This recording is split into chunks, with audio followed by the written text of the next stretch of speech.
সভাপতির বক্তব্য দিতে আসছে বাংলাদেশ জামাত ইসলামের সম্মানিত আমির অধ্যাপক আব্দুল খালেদ।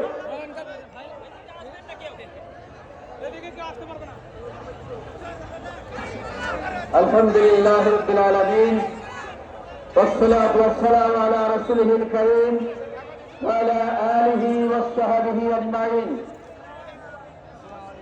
আজকে বিশাল জনসভায় উপস্থিত সম্মানিত ভাইয়েরা, সম্মানিত মা বোনেরা, ইতিমধ্যে আপনাদের সামনে প্রধানমন্ত্রীর বক্তব্য শেষ করেছেন। নিরাপদ এবং বাংলাদেশ, আগামী নতুন বাংলাদেশ নির্মাণের স্বপ্নদ্রষ্টা বাংলাদেশ জামাত ইসলামী সম্মানিত আমির জামাত